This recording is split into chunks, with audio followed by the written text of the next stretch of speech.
Olá, amigos autoespectadores, sejam muito bem-vindos de volta ao programa Papo de Garagem. Estamos prontos para iniciar mais um episódio, então confira em apenas um minuto os destaques dessa edição. Começaremos com uma nova rodada de nossa mesa redonda, onde estarei, como sempre, muito bem acompanhado pelo Milad Kalume, um dos principais consultores de mobilidade da atualidade, o Enilson Salles, presidente da Fenalto, e o Paulo Miguel, vice-presidente da Abla, para analisarmos o momento atual do mercado, incluindo mais de 15 indicadores diferentes para que você fique muito bem informado antes de realizar seu próximo negócio. Será que aquele carro desejado está indo bem ou você vai precisar avaliar outra alternativa? E falando em informação importante para tomada de decisão, trago um conteúdo inédito para os consumidores em geral, onde em apenas 6 slides analiso os resultados de uma pesquisa recente com 3 mil pessoas sobre os cenários previstos para a frota de veículos nacional nos próximos anos. Será que os carros elétricos vieram para ficar ou é só mais um modismo passageiro? E para fechar, uma super entrevista com ninguém menos que o presidente da Renault, uma das principais montadoras nacionais, o amigo Ricardo Gondo. Vocês já sabem, não importa se trabalham na indústria ou estão interessados em produtos ou serviços de mobilidade, ou quem sabe, dicas para fazer uma boa compra. Aqui no Papo de Garagem vocês ficam sempre muito bem informados. Estão prontos? Então solta a vinheta que o programa vai começar.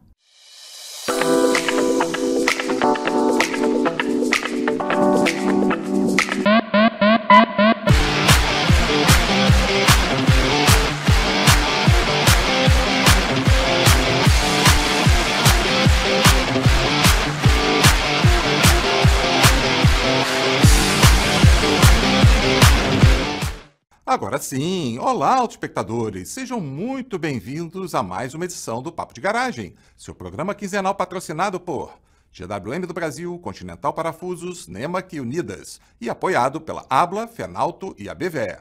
Visitem os sites deles para conhecerem melhor o que podem fazer por vocês. Os links estão aqui embaixo na descrição. Bom, como viram na abertura, o que não falta hoje é informação de qualidade para vocês. Então vamos de imediato chamar a mensagem do nosso patrocinador master, a GWM do Brasil, e em poucos segundos estaremos de volta. No último ano eu cheguei a lugares que eu sempre sonhei. Se hoje o Brasil me conhece, eu só tenho a agradecer. Agora, olhando para frente, eu tenho um novo desejo: ir cada vez mais longe. Um ano de AWM no Brasil. Olá, Revolução. Hello, Tomorrow. Vamos acelerar? Técnica, solta a vinheta do quadro Resenha.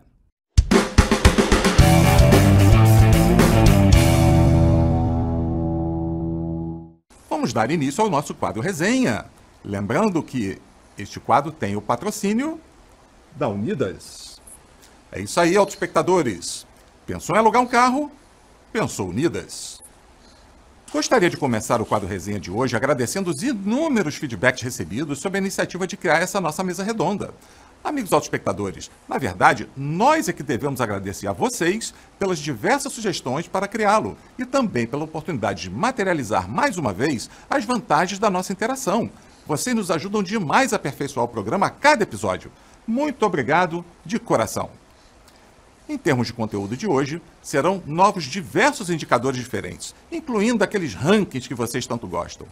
Uma atualização, agora incluindo os números de setembro, daquele verdadeiro raio-x sobre os automóveis a combustão eletrificados e elétricos. Como sempre, nada vai ficar de fora para que você se mantenha muito bem informado antes de realizar seu próximo negócio.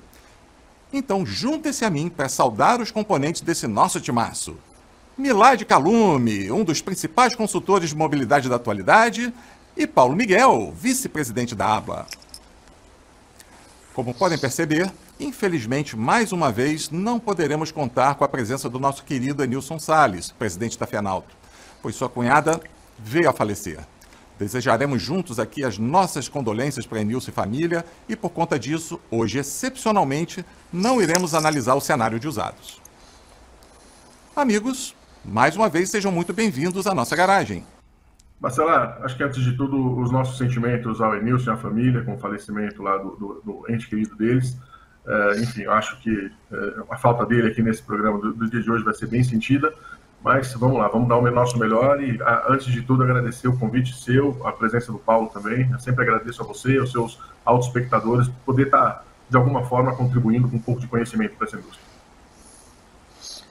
Bacelar, também gostaria de desejar os sentimentos ao Enilson e família, pelo falecimento da cunhada, e estar aqui com vocês é sempre uma honra, né? Poder bater esse papo com você, com o Milad, quando o Enilson também está com o Enilson, é bom para a gente alinhar todos os números do setor, algo que é muito interessante e ajuda quem não está nesse nosso dia a dia a entender melhor o que está acontecendo. É isso mesmo. Então vamos começar, né? Vamos começar analisando o comportamento geral dos veículos novos. Milad, por favor, dê a largada contando para a gente a situação atual do mercado. Bacelar, esse mês foi um mês interessante, teve uma pequena queda em relação ao mês passado, 0,3%. Os emplacamentos foram superiores a 221 mil unidades, mas o que é interessante, tal como ocorreu em todos os meses, ou na maioria dos meses esse ano, a gente teve um crescimento em relação ao ano passado, na ordem de 18%, o que é representativo, né? Então, a gente teve aí essa situação.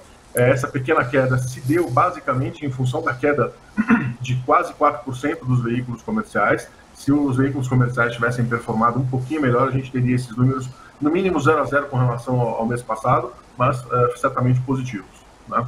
O que há de se destacar também é a questão, a gente pouco fala, mas a questão de produção. A gente teve números, né, recentemente divulgados pela Anfávia, na ordem de 230 mil aproximadamente, uma queda de 11 e pouco em relação a agosto desse ano, mas 11% de aumento em relação ao ano passado. Então, sempre quando a gente faz esse retrato com relação ao ano passado, a indústria esse ano está num momento muito interessante. Bom, paralelo a isso, acho que um dos retratos que a gente tem nesse sentido, falando sempre de carros e comerciais leves, né, agora, a gente teve a melhor média, superando do mês passado, a melhor média em 10,5 mil unidades, o que é bem interessante. E também há de se destacar que os estoques é interessante, porque é um cálculo bem complexo que pega o número de vendas, o número de vendas do mês anterior, dias úteis desse mês atual, enfim, é um tanto quanto complexo, mas os números estão semelhantes ao do mês passado. Não são números extraordinários, estamos em 34 dias, mas são números interessantes, né? Lembrando que o número mágico para a indústria seriam 28 dias. Então a gente está um pouco acima, mas é algo realmente relevante para se destacar. Bom, também paralelo, um outro tema que a gente não costuma explorar, os empregos tiveram uma alta de 105, quase 106 mil para 106.500 e 400, uma alta de 0,6% do mercado, representando aí bons números aí da indústria, uma performance bem interessante neste mês. Você ia comentar também a questão do reflexo da Selic, não é isso? Ah, sim. A gente comentou mês passado, né, a gente colocou esse gráfico novo, e aí este mês a gente teve uma alteração da Selic, né, uma subida para 10,75%. A gente vai começar a ver os impactos, né, lembrando, quando a gente sobe a Selic, a taxa básica de juros, tende-se a cair a quantidade de vendas num período que varia de 2 a 3 meses. Então a gente vai começar a verificar esses impactos, essa diminuição, daqui 2 ou 3 meses. Eu, particularmente, acho que não vai impactar os números deste ano, mas, de qualquer forma, é alguma coisa aí que a gente tem que ficar de olho e com atenção redobrada, porque, novamente, lembrando que é um tripé: preço do veículo, que ultimamente está acompanhando a inflação, a taxa de juros, que voltou a crescer, e a liberação de crédito pelas instituições financeiras, que é normalmente um pouco maior no segundo semestre do que no primeiro. Então, a gente está aí, vamos chamar de um sinal amarelo aí para esse cenário. E ainda tem a questão do acompanhamento dos resultados por categorias de veículos, né, Milad? Então, Bacelar, com respeito à parte dos segmentos, aí a gente está tendo uma estabilidade muito grande, né, em relação aí ao mês passado. A gente teve pequeno aumento dos sedãs, mas que não conseguiu equiparar a redução que a gente teve com respeito às picapes, né? Então, a gente pode observar pelos gráficos, né? A gente tem uma média aí em torno de 20% das picapes, chegou aí a 22% no mês passado, não lembro exatamente o número, mas a gente percebe uma pequena queda, e todos os outros mais ou menos na mesma linha, com pequenas oscilações. E o sedã é o que mais se destaca aí, que deve ter uma oscilação positiva de 1,5 a 2 pontos, mais ou menos. Perfeito. Bom, tentando dar uma amarrada nesse cenário, né, de uma maneira geral, a gente completou um terceiro trimestre muito bom em relação ao ano passado. Ainda mais se considerarmos que, conforme a gente mencionou no mês passado, esse ano nós não tivemos aquele pacote de incentivos do governo para turbinar as vendas, né? Talvez o grande motivo de preocupação seja, conforme você também mencionou, os impactos que esse novo viés de alta da Selic pode trazer. Só para contextualizar a justificativa desse temor, observe nessa matéria publicada recentemente pela Autodata, de autoria do jornalista André Barros, cujo link está aqui embaixo na descrição, que os juros de financiamento já não estavam cedendo, mesmo com uma curva de inadimplência relativamente bem comportada. Amigos autoespectadores, fiquem ligados aqui no Papo de Garagem, pois vamos continuar a acompanhar esse indicador de lupa. E qualquer novidade, nosso time analisa os detalhes para vocês. Agora, Paulo, aquelas suas previsões de um segundo semestre com movimentações mais fortes nas vendas diretas, ela está se confirmando? O que você conta para a nossa audiência? Bacelar, realmente, segundo semestre é mais quente. Se a gente olhar a movimentação das locadoras, esse mês de setembro, as locadoras aumentaram um pouco suas compras, chegando a 60.900 veículos, que isso já reflete um pouco do que eu venho falando do aquecimento do segundo semestre.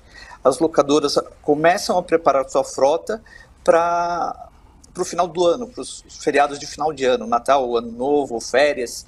Então agora começa a reaquecer esse número.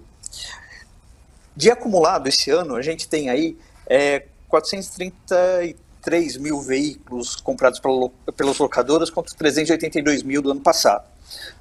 Já dá um incremento aí de 13% do que foi, assim como a indústria também cresceu, como o Milad falou, em 18%, a compra das locadoras também aumentou. A gente sempre pode observar que o número de compra das locadoras sempre acompanha um pouco o crescimento do mercado, tanto que o percentual de compra das locadoras, agora em torno de 24, 25, 24,8 ali, é a nossa média. Excepcionalmente, alguns meses a gente chega a 30, teve ano que a gente conseguiu chegar a 30 quase todos os meses, mas a gente pode garantir sempre que 1/4 da produção nacional é direcionado para as locadoras. Então a gente mantém esse equilíbrio e esse mês também nós tivemos alguns modelos que estão dando alguns impactos de prazo de entrega. Quando o Milad falou das picapes, que esse mês perdeu um pouco, o prazo de entrega das picapes esse mês se estendeu um pouco, chegando a 90 dias. Então pode ser que isso tenha refletido um pouco, as montadoras justificam com alguns componentes em falta na produção, mas tá bem equilibrado aí nesse momento, Milad, você quer fazer algum complemento?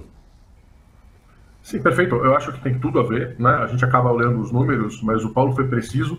Fatalmente, é um mercado muito pujante aqui no Brasil, As picapes, elas vendem bem, elas contribuem com números absolutos e números relativos de uma forma bem contundente. Então, fatalmente, se está tendo algum tipo de produção, está faltando na ponta, e vocês já sentiram isso pela ampliação dos dias para entrega desses veículos para vocês. Eu só faço lembrar, cada entidade, cada analista faz a análise dos números de vendas diretas de uma forma distinta. Eu acabo utilizando sempre o CNPJ via montadora ou importadora, Então, se tem aquele emplacamento direto por lá, ela cai nesse número, e os números que a gente chegou foram 53,24%, que é um aumento em relação ao mês passado, mostrando aí novamente a força que as vendas diretas têm dentro desse segundo semestre. E diferente do assunto específico do Paulo, acho que também isso é importante, aqui as vendas diretas pegam tudo, pegam vendas para PCD, pegam também para vendas para pessoa jurídica, exceto a questão excetuando as questões das locadoras, onde o Paulo é especializado e já comentou sobre o tema. Eu acho que vale a pena a gente esclarecer para os autoespectadores que a venda direta, ela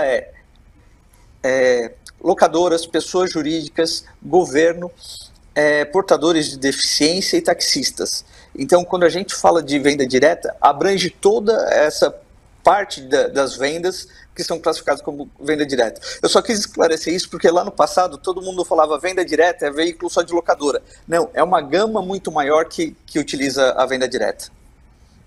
Muito bem colocado, Paulo. E só para dar uma amarrada final, nessa tua explanação super boa, é que o que chama também a atenção no gráfico que foi apresentado é que nesse trimestre a gente teve um crescimento de mais ou menos 5%, 5 pontos percentuais ao longo desse trimestre. Então, eu achei essa curva bastante acentuada. E vamos acompanhar aí o que vai acontecer no quarto trimestre, até o final do ano, se essa curva vai permanecer com esse ângulo, se ela vai ficar um pouco mais suave, mas de qualquer forma é um ponto que chama bastante atenção.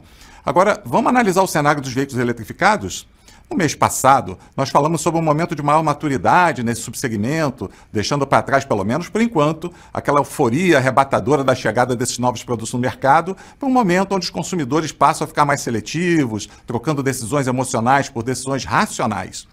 Milad, como é que anda o cenário? Já vemos algumas promoções sendo anunciadas. Será que esse movimento vai ser ampliado até o final do ano? Você acredita numa retomada do crescimento mais acelerado no período? Sim, Marcelo. Vamos lembrar, a gente falou de um aumento de mercado em relação ao ano passado. Se a gente faz a análise, o mercado de elétricos ele também tem a mesma frente, tem um aumento relevante, né, das vendas, principalmente elétricos, mas também com uma parte de vendas aumentadas com relação aos híbridos. É um mercado que esse ano, né, apesar do mês de agosto para setembro também ter dado uma caída, conforme o espelho do que aconteceu dentro do mercado, é um mercado que tem, em média, 2,5% de participação de mercado para os elétricos e 4,5%, né, em média, esse ano, de participação de mercado para os híbridos. É um mercado que está criando corpo, você faz a soma dos dois aí, dá 7% de mercado.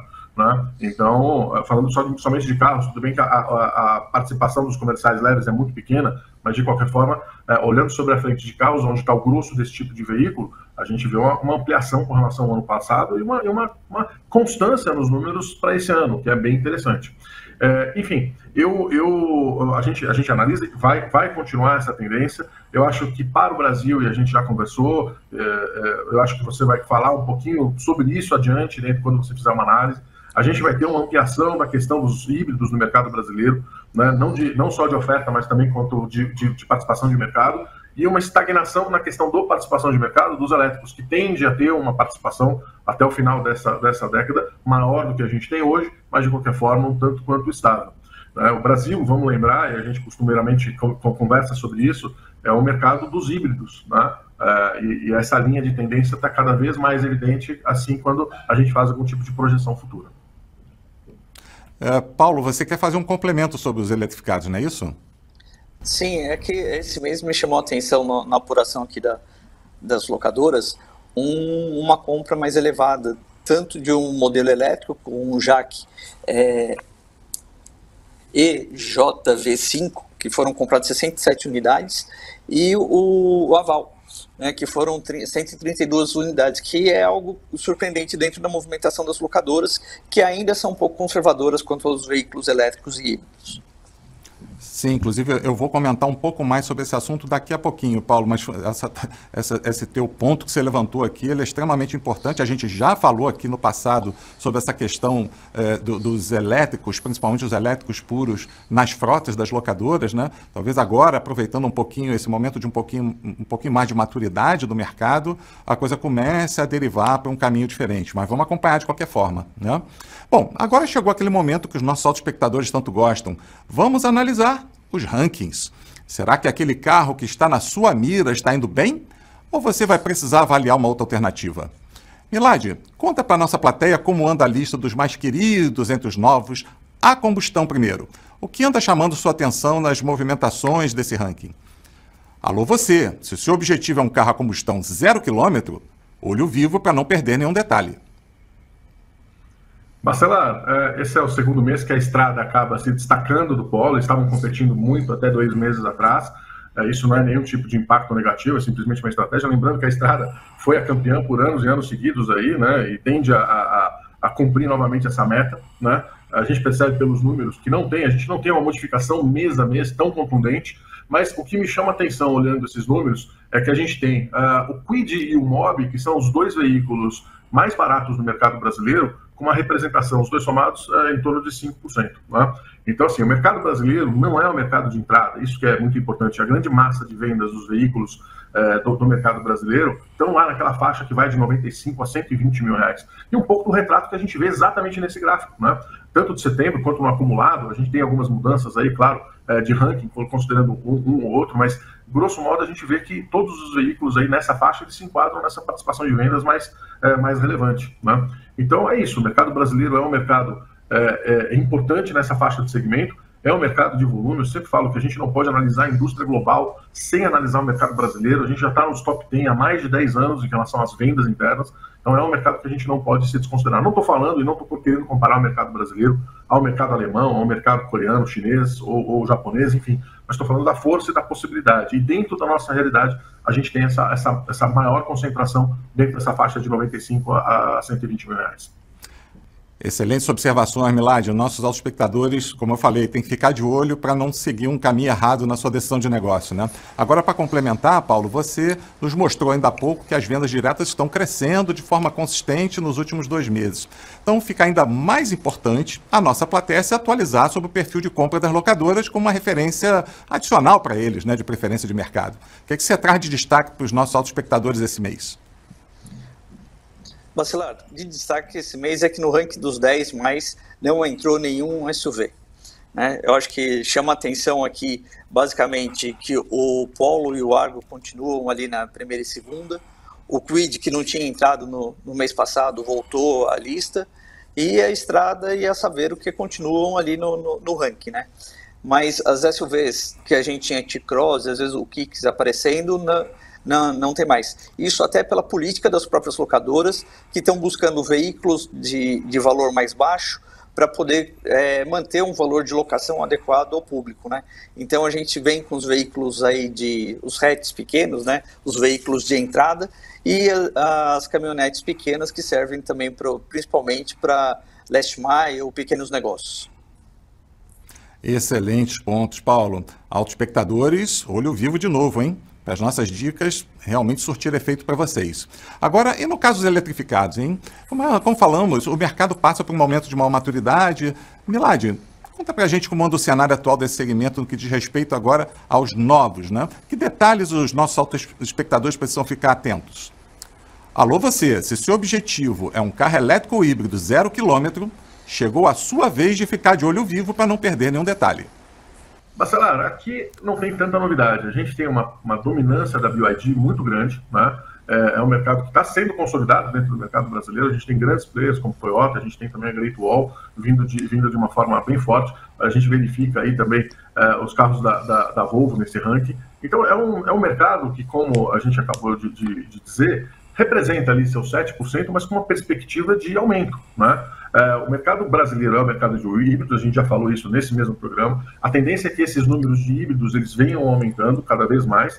Dos elétricos também fazendo uma projeção aí para daqui 5, 10 anos. A gente vai ter muita plataforma sendo lançada agora daqui para o final de 2025, né, que vai permitir ter os veículos eletrificados. Isso vai dar uma bela mudança. Principalmente vão ser lançados os veículos, os mais rápidos, os híbridos suaves. Existe uma discussão muito grande, da qual eu compartilho que esse tipo de veículo não é um veículo híbrido, pelo fato de que só aquele gerador extra não é capaz de fazer a locomoção do veículo, mas isso é polêmico dentro do mercado. Mas essa vai ser a tecnologia predominante aqui no Brasil para 2030. Em 2030 a 2040 vai ter uma migração novamente, mas nesse primeiro momento vai ser a tecnologia mais utilizada aqui para o mercado brasileiro. Com relação ao próprio ranking, novamente a gente não teve tantas alterações, mas eu cito de forma bem veemente a quantidade de lançamentos desse segmento. Cada mês que vem uma novidade, vem um veículo novo. Então aqui dentro do ranking do acumulado a gente já percebe o Juan Pro, que foi recentemente, o BYD Juan Pro, que foi recentemente lançado. Ele já está aparecendo aqui nos top 15, mas, obviamente, dentro da representação do todo, né, do year to date, ele não tem uma representação tão grande. Mas são muitos lançamentos que vão sendo realizados, é algo para se ficar de olho e entender realmente a estratégia que cada uma dessas marcas vão ter. É verdade, Milad, você fez umas observações assim extremamente importantes. Esse mercado de eletrificados vai realmente dar o que falar em 2025. Eu não tenho a menor dúvida que a gente vai aqui investir muito tempo do nosso programa analisando, destrinchando, comentando aqui para os nossos autoespectadores todas essas grandes novidades. Mas por hora, a gente chega ao final de mais uma edição dessa nossa super mesa redonda. Dessa vez uma edição um pouco mais curtinha. Infelizmente, vocês viram, a gente não teve a oportunidade de tratar aí dos dados dos usados, mas com certeza o nosso amigo Enilson estará de volta conosco na próxima edição. E a gente espera que vocês tenham gostado dessas análises de hoje. Eu peço que se juntem a mim para agradecer a presença dessas duas feras aqui conosco e lembrar a vocês, não esqueçam de dar seu like, inscrevam-se no canal e ative as notificações para não perderem nossos próximos conteúdos. Amigos, obrigado mais uma vez por esse show de informação e até a próxima.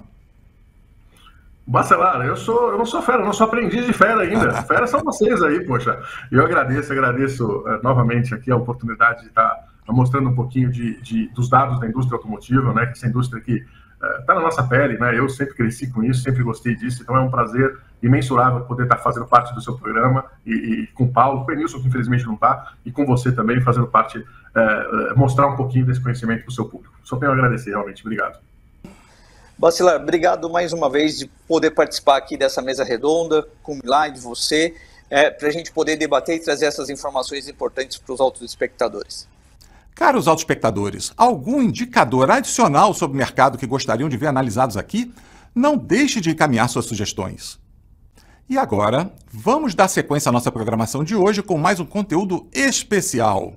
Vocês estão sempre me questionando se os veículos eletrificados, principalmente os elétricos puros, chegaram para ficar ou não passam de um modismo. Se podem fazer um investimento na aquisição desses modelos sem ter medo de que isso possa ser uma onda passageira e que vai deixar vocês com o mico na mão, não é mesmo?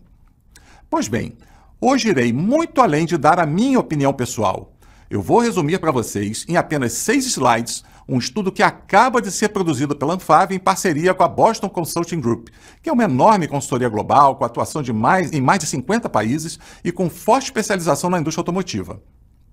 O estudo em questão chama-se Avançando nos Caminhos da Descarbonização Automotiva no Brasil.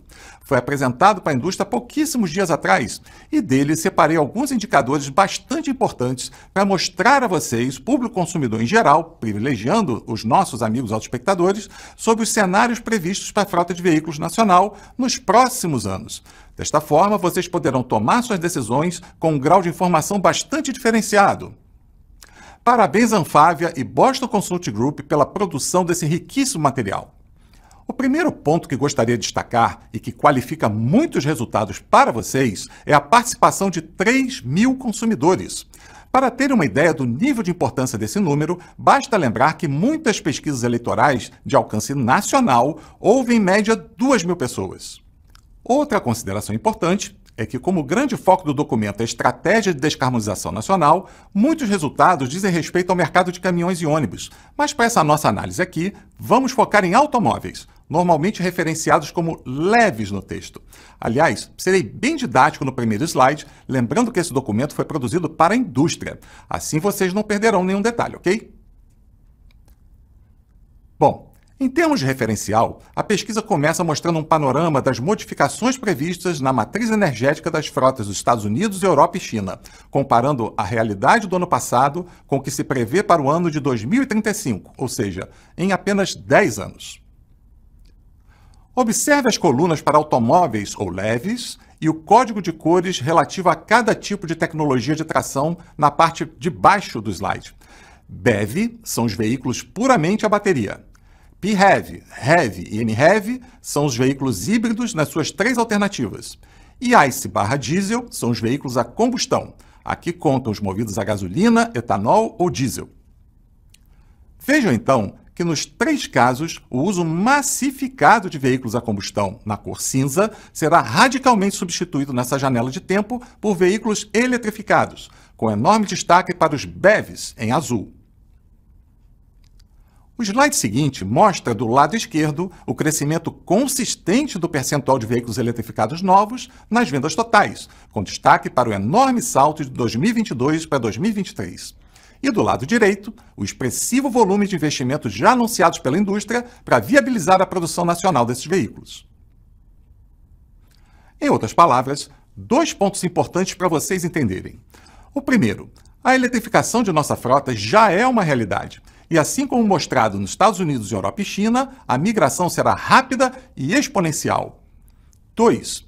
Com esse volume de investimentos, teremos uma variada gama de veículos eletrificados nacionais em muito pouco tempo, o que significa que este movimento nada tem a ver com o modismo passageiro. Isso sem falar em outros benefícios como absorção de tecnologia de ponta, qualificação de mão de obra e disponibilidade de peças.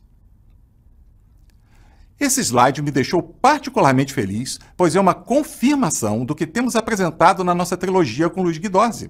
Observe à esquerda que, de 2021 a 2023, o custo total de propriedade dos veículos BEV, lembrando, elétricos puros, caiu de maneira bastante significativa. Já os veículos a combustão flex, ao contrário, viram seu custo total de propriedade crescer mais de 30% no mesmo período. Isso em apenas 2 anos. Já imaginaram o que pode acontecer em 10?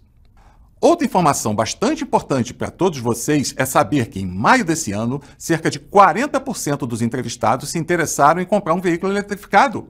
16% deles preferem elétricos puros. Outros indicadores importantes mostram 7 principais motivos para comprar ou não comprar um veículo elétrico puro. Observem que, nos aspectos positivos, 1/4 já percebem a vantagem do custo de propriedade, enquanto nos aspectos negativos, as questões de infraestrutura de recarga e preço de aquisição estão significativamente destacadas. Já a questão de valor de revenda, muito enfatizada na voz dos críticos, só foi mencionada por 6% dos respondentes. Para fechar, esse slide apresenta as projeções de venda de veículos no Brasil por tipo de tecnologia de tração em 2 cenários. À esquerda, considerando uma adoção de eletrificados mais gradual, estima-se que, em 2040, somente 14% de todos os veículos vendidos no Brasil serão a combustão, considerando gasolina, etanol e diesel. Já à direita, em um cenário de adoção mais acelerada, esse percentual cai ainda mais para 9%. Vale destacar que, nesse cenário, os BEVs responderão por 55% do total das vendas. Resumindo, a frase que vem dizendo a exaustão que o Brasil é, ironicamente, o melhor país para ter veículos elétricos em profusão não parece sem sentido. É óbvio que ainda persistem muitos desafios, especialmente econômicos, culturais e de infraestrutura. Mas, como também venho dizendo, o avanço da tecnologia vai varrer todos eles do caminho. O custo de produção cairá vertiginosamente e se refletirá nos preços. As baterias continuarão a evoluir e suas autonomias bem maiores nos farão esquecer que um dia tivemos preocupação com pontos de recarga. E, finalmente, quanto mais esses novos veículos forem conhecidos e entendidos pelos consumidores, menor será a resistência ao novo, até que um dia poderão ser oferecidos pelas locadoras sem risco ao negócio. E este será o último passo para a adoção massificada. Mais uma vez, esta foi uma versão bastante resumida de um documento extenso e muito rico. Então, quem tiver interesse em lê-lo na íntegra, basta clicar no link aqui embaixo nos comentários para fazer o download. Bom, seguindo em frente, chegou o momento do nosso tão aguardado quadro Entrevista. Mas antes, é importante lembrar que este programa tem como patrocinadores a GWM do Brasil, a Continental Parafusos, a Nemac e a Unidas, e é apoiado pela Abla, Fenalto e a BVE. Visite os sites deles, os links estão aqui embaixo na descrição. Agora sim, técnica, solta a vinheta do nosso quadro Entrevista.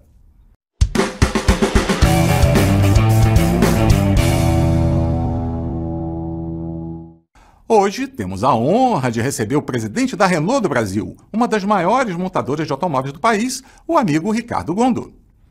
Gondo ingressou na Renault em 1996 como consultor comercial e já ocupou diferentes posições na empresa no Brasil, como gerente regional, diretor de vendas a empresas e diretor de vendas e rede. Em 2013, foi para a Europa como CEO da Renault Espanha e Portugal. Em 2016, retornou à América Latina como vice-presidente de vendas e marketing para a região Américas. E em 2019, assumiu a presidência da Renault do Brasil. Gondo é engenheiro mecânico, formado pelo Instituto Mauá de Tecnologia e tem pós-graduação em Administração de Empresas pela Escola de Administração de Empresas de São Paulo, da Fundação Getúlio Vargas. Gondo, é um enorme prazer te receber aqui no programa Papo de Garagem. Muito obrigado por aceitar o nosso convite e seja muito bem-vindo. Olá, Bacelar, sempre um prazer conversar com você. Muito obrigado pelo convite. Gondo, uma boa parcela do nosso público vem da indústria, mas a maior parte dele é composta por consumidores de produtos e serviços de mobilidade. Então temos aqui uma chance rara de comunicação direta entre você e eles e deles poderem conhecer melhor a você e a Renault. Não tenho dúvidas que nossos autoespectadores estão bastante curiosos sobre o conteúdo que você vai compartilhar. Então vamos às perguntas. Gondo, um dos temas mais pedidos pela nossa audiência diz respeito ao futuro da matriz energética nacional. Muito se fala de um caminho eclético, onde motores a combustão irão conviver por muito tempo com alternativas mais recentes, como híbridos e elétricos. Vocês também enxergam esse futuro eclético com espaço para veículos elétricos puros, híbridos e a combustão? Como vocês pensam em traduzir essa visão nos seus próximos lançamentos? Bom, olha, quando nós analisamos o que está acontecendo no mundo, nós temos diferentes tecnologias que avançam em diferentes velocidades de implementação, né? Então, quando nós vemos China, Estados Unidos e Europa, que foram na direção dos veículos elétricos e que tem uma velocidade de implementação diferente dos demais mercados. A nossa experiência na Europa, né? Mesmo dentro da Europa, nós temos os países do norte, que tem uma velocidade de implementação maior e que é diferente dos países do sul da Europa, né? Então, acho que os mercados eles têm uma estrutura diferente e também têm um poder de compra diferente das novas tecnologias. Então, por um período muito longo, nós achamos que as novas tecnologias elas vão conviver, várias tecnologias, por um período longo de tempo. Quando a gente olha, dando alguns números, né? A Europa em 2023, 50% das vendas de veículos novos na Europa ainda utilizavam motores a combustão. 33% híbridos e 17% elétricos. Em 2024, alguns países da Europa estão retirando os incentivos para a compra dos veículos elétricos. Um exemplo, França, Alemanha. E com isso, o mix também está mudando. Então, os veículos elétricos estão perdendo um pouco o peso no total das vendas e os clientes estão comprando mais veículos híbridos, né? E dentro desse contexto, qual que é a nossa visão dentro do Grupo Renault, né? Dentro disso, nós estamos mudando a nossa organização. É por isso que no Grupo Renault nós criamos duas empresas, duas unidades de negócio, Horse e Ampere. Bom, Ampere é uma empresa que está focada no desenvolvimento da tecnologia, na fabricação de veículos elétricos, e Horse está focada no desenvolvimento dos motores a combustão e também nos motores híbridos. Nós acreditamos que os motores a combustão híbridos ainda têm um futuro. Até 2040, a nossa visão é que os motores híbridos e térmicos vão representar 50% do mercado total de veículos, né? Então, a Renault nunca parou de investir em todas as tecnologias. Acho que um ponto importante aqui é que Horse, nós fizemos uma sociedade com a Geely e também com a Aramco. Então, 45% pertence à Renault Group, 45% à Geely e 10% à Aramco. Eu acho que o ponto importante dessa organização é você ter pessoas focadas no desenvolvimento de novas tecnologias, com muita inovação, para veículos elétricos, para motores elétricos, no caso de Ampere, e o mesmo vale para o desenvolvimento de novas tecnologias para melhorar a eficiência dos motores a combustão, no caso de Horse. Gundo, falando um pouco mais especificamente sobre mobilidade elétrica, do alto de seus muitos anos de experiência, como você enxerga esse subsegmento no Brasil? Os clientes já estão maduros para aceitar os produtos elétricos? A questão da infraestrutura de recarga ainda é uma dor de cabeça? Preço e autonomia ainda são entraves? Olha, na Renault nós acreditamos que o futuro são os veículos elétricos, né? Acho que as velocidades com que essas novas tecnologias vão ser implementadas é que vão ser diferentes no mundo. Bom, a nossa visão aqui no Brasil é que a transição ela vai ser longa e que a transição aqui no mercado brasileiro nós vamos fazer com os motores híbridos flex, né? Agora, o carro elétrico, por enquanto, eu acho que não é para todo mundo, né? Quando a gente olha de uma perspectiva cliente, né? Nós temos os clientes que estão comprando carro para uso particular, principalmente nas grandes cidades, que é o que nós chamamos de early adopters. São os clientes que querem estar na vanguarda da tecnologia, que estão dispostos a tomar algum risco, e nesse caso, para ter os veículos elétricos, né? Quando a gente olha para as empresas, né? As empresas, muitas delas têm objetivos para a redução da pegada de carbono, que faz parte da política de sustentabilidade de cada empresa, né? Então, eles estão buscando, muitas vezes, a Renault para buscar uma solução para a descarbonização da frota, né, por meio da eletrificação, né? E para isso nós temos vendido muito, por exemplo, o Kangoo 100% elétrico, que é o Kangoo E-Tech.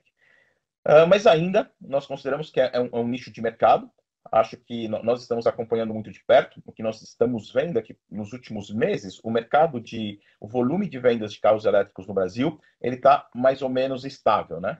Então a dúvida que fica, olha, será que esse reservatório de clientes de early adopters está chegando num limite ou esse mercado vai continuar a crescer? E a gente está acompanhando sempre esse mercado muito de perto, porque além de fabricar carros aqui no Brasil, nós também temos uma oferta de veículos elétricos para os nossos clientes. Então, nós vendemos o Kwid e o Megane E-Tech, 100% elétricos, além do Kangoo, que está sendo muito bem aceito para as empresas, principalmente para as empresas de logística, que têm um objetivo de redução de pegada de carbono.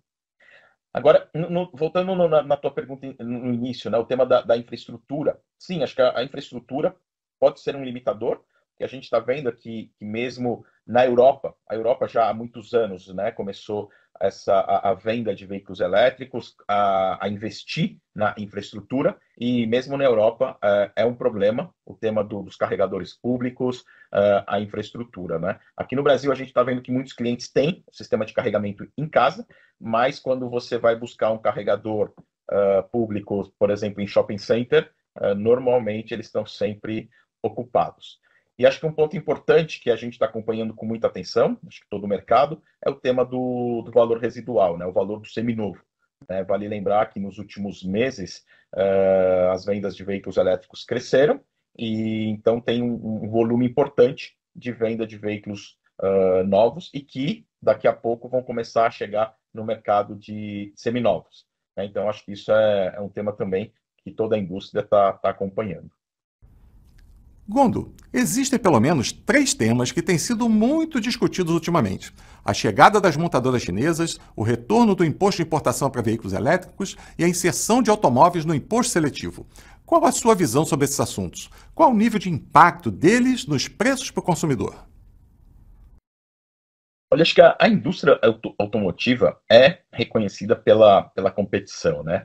Eu acho que nós estamos entre as indústrias mais competitivas do mundo, né? Tem muita concorrência.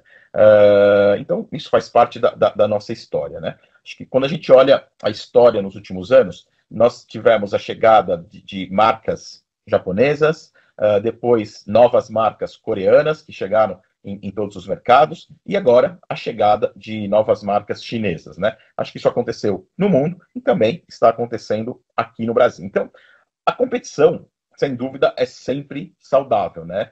Quando a gente olha do ponto de vista do desenvolvimento do produto, de preços. Então, para o mercado e para os clientes, acho que é positivo. Mas uma competição que seja justa e que tenha igualdade de condições. Acho que a Renault sempre defendeu que deve ter um período de transição para que as empresas que estão no país, as empresas que sempre investiram nos últimos anos aqui no Brasil, e que geram muitos empregos, tem um prazo de adaptação para as novas tecnologias, sem que a gente tenha um mercado completamente aberto. Acho que a pergunta que a gente se faz é, olha o que está acontecendo no mundo, né? Quando você vê os Estados Unidos, que aumentaram as tarifas para os veículos elétricos importados a 102%, Canadá, 106%, tudo que foi feito na Europa também, com o aumento do imposto de importação agora em torno de 48%. Por que é que eles estão aumentando os impostos sobre os veículos importados elétricos da China? Acho que isso vale uma boa reflexão aqui também para o nosso mercado, aqui para o Brasil. Sobre o imposto seletivo, acho que o imposto seletivo ele tem como objetivo taxar produtos que são prejudiciais à saúde, ao meio ambiente. E eu não considero que isso se aplica aos veículos que nós vendemos aqui no Brasil, né?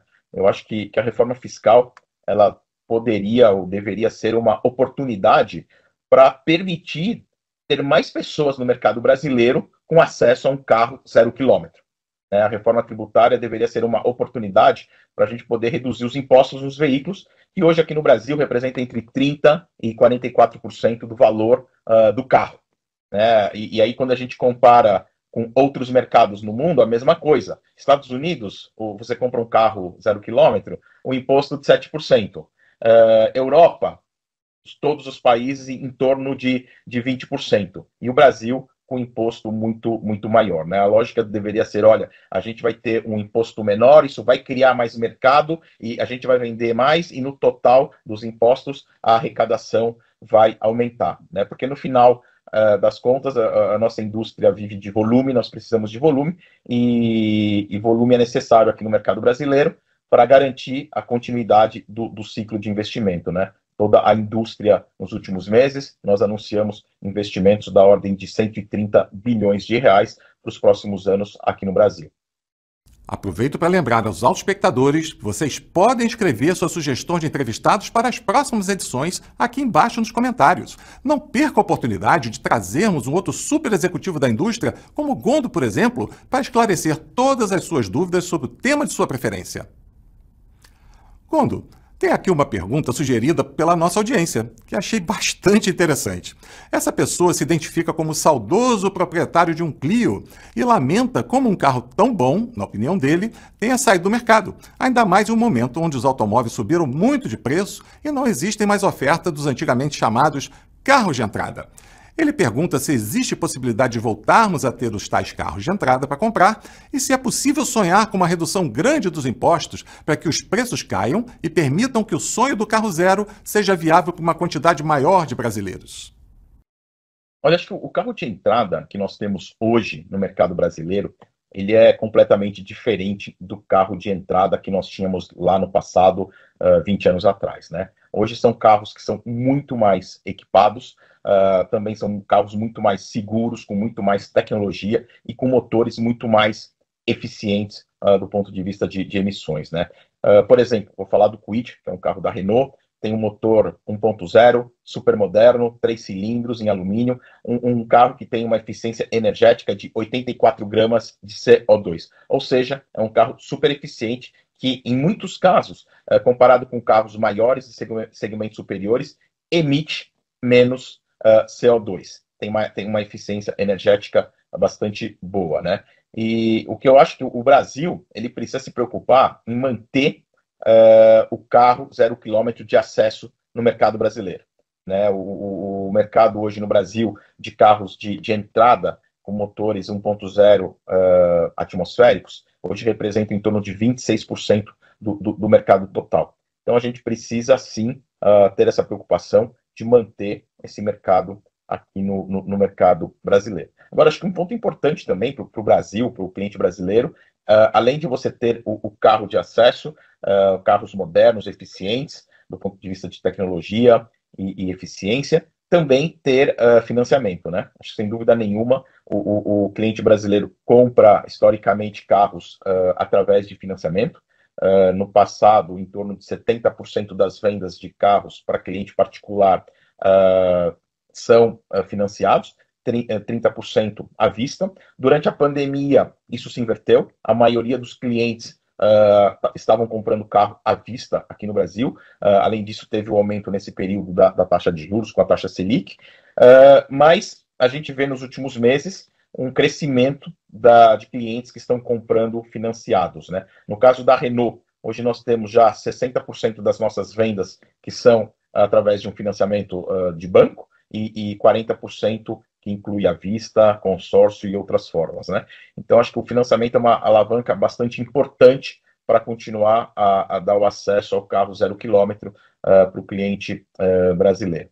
Bom, além disso, acho que um ponto importante nos últimos meses é que nós temos visto uma confiança do consumidor aumentando, isso também em função dos indicadores que estão melhorando, como, por exemplo, a taxa de desemprego que tá caindo no Brasil, né? Então, a gente continua acompanhando muito de perto o tema do crescimento do mercado, mas também do crescimento do carro, dessa fatia do mercado brasileiro, que é o carro de acesso no mercado. Gondo, sustentabilidade é um tema bastante defendido aqui no programa. Inclusive, temos um quadro específico sobre ESG conduzido pela Viviane Mansi, uma das maiores autoridades brasileiras no assunto. Sabemos que o Instituto Renault é também bastante ativo nesse campo e talvez seja uma bela oportunidade para você dar visibilidade ao nosso público sobre as principais iniciativas que vocês têm conduzido em prol de uma mobilidade mais sustentável. Aliás, eu li uma postagem recente que você fez no LinkedIn sobre o selo ESG Renault auditado pelo IKEA. Você também poderia falar um pouco sobre ele? Olha, no Grupo Renault nós temos uma política global, uma política socioambiental que vale para o grupo e para todos os países onde nós estamos implantados, né? Aqui no Brasil nós implementamos a política global e aqui acho que eu tenho vários exemplos, né? A política, por exemplo, ambiental no complexo industrial Ayrton Senna, nós temos 40% de mata preservada. Desde 2016, nós somos aterro zero, ou seja, 100% dos resíduos que são gerados no processo produtivo nas fábricas, ele tem uma destinação correta. Desde 2023, 100% da energia elétrica que nós consumimos é geração própria, energia elétrica fotovoltaica, energia limpa e renovável. Nós também implementamos 100% das empilhadeiras que nós utilizamos na fábrica, nós trocamos em janeiro deste ano para empilhadeiras 100% elétricas. Então, esses são alguns exemplos das ações que nós temos nas nossas fábricas. Bom, além disso, acho que tem uma parte social bastante importante. Todas as ações sociais estão sob a responsabilidade do Instituto Renault. O Instituto Renault completou 13 anos de atuação aqui no Brasil. Já foram mais de 890 mil pessoas que foram impactadas por ações do nosso instituto. E nós temos dois eixos importantes no nosso instituto, né? Projetos na área de inclusão e também tudo que está ligado à segurança no trânsito.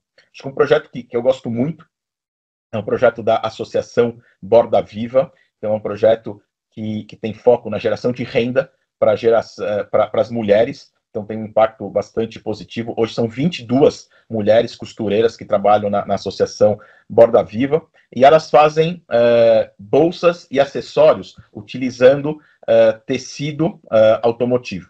Tecido que nós utilizamos nos nossos bancos e também cinto de segurança. Desde 2015 já foram mais de 15 toneladas de material que nós reutilizamos das fábricas na Associação Borda Viva, né? E durante esse período o faturamento ele cresceu mais de 13 vezes. Hoje elas faturam com as bolsas mais de R$1 milhão por ano. É um projeto bacana porque a gente foi evoluindo. Hoje cada bolsa tem um número de peça, então nós vendemos essas bolsas através da nossa rede de concessionários, através do nosso site, no site Renault, e também nós exportamos essas bolsas para a Europa. Então é vendido na Renault, na França, as bolsas que são fabricadas aqui, próximo à nossa fábrica em São José dos Pinhais. Bom, além disso, acho que a gente sempre utiliza a Associação Borda Viva para os nossos próprios eventos, né? Então, todos os lançamentos de veículos, tudo aquilo que nós entregamos para os jornalistas que participam nos eventos, são feitos por essas mulheres. O último foi o Cardian Collection. O Cardian Collection a gente já deu um passo a mais, né? Quem fez o design das bolsas foi toda a equipe de design da Renault na América Latina, e então ficaram lindas, e cada bolsa tem a assinatura da mulher, da costureira que fabricou. Então é um projeto lindo que nós temos aqui próximo à nossa fábrica. No tema ainda da sustentabilidade, acho que nós, como um grande fabricante no Brasil, nós temos também um papel importante junto aos nossos parceiros de negócio, né? Eu acho que aqui nós podemos trabalhar também junto com os nossos fornecedores, que é o caso dos resíduos de tecido automotivo e cinto de segurança, mas também com a nossa rede de concessionários.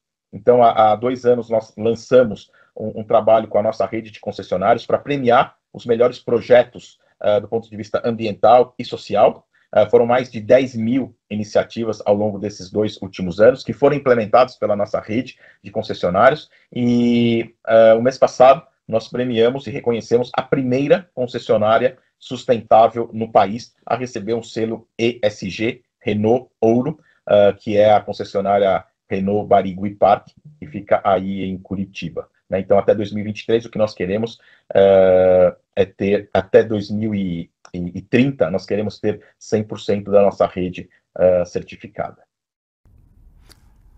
Gondo, estamos nos aproximando do final de nosso bate-papo e já é uma tradição do programa solicitar aos nossos entrevistados que deem dicas profissionais para a nossa plateia, boa parte dela composta por jovens empreendedores que buscam construir uma jornada tão bem-sucedida como a sua. Poderia compartilhar pelo menos 3 aspectos que eles devem ficar no radar? Bom, eu acho que eu sou suspeito, acho que para falar, porque eu adoro automóvel, eu adoro a indústria automobilística. Eu acho que a indústria automotiva, ela sempre esteve na vanguarda da inovação, da tecnologia no mundo, e eu acho que aqui no Brasil não é diferente, né? Acho que nós estamos passando por um momento de grande transformação na nossa indústria. tudo isso que nós falamos, da chegada de novas tecnologias, a transição energética, isso está acontecendo no mundo e no Brasil. Acho que tudo isso traz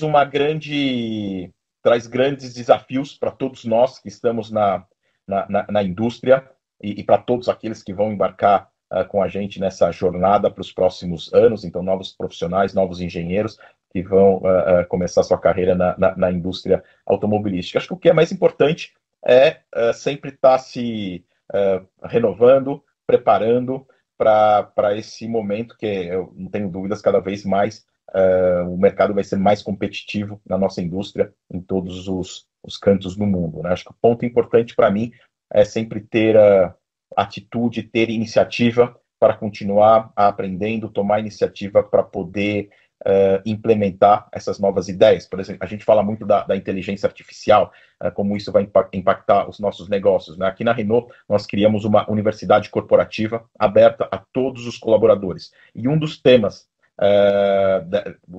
é a inteligência artificial. Então, o que a gente incentiva é que nossos colaboradores participem dessas formações, entendam o que está acontecendo nesse mundo digital, com inteligência artificial, como isso pode impactar o nosso negócio e no nosso dia a dia. Olha, ter a iniciativa de aprender, ter a iniciativa de fazer propostas e de implementar isso na Renault do Brasil.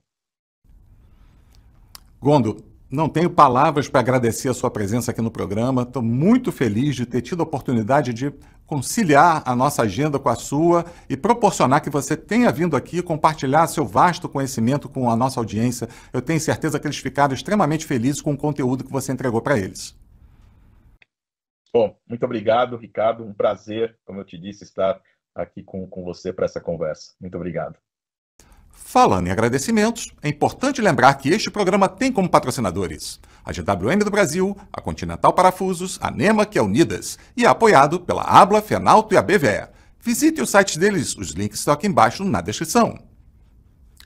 Amigos autoespectadores, chegamos ao final de mais um episódio do Papo de Garagem, esperando que tenham gostado do conteúdo de hoje.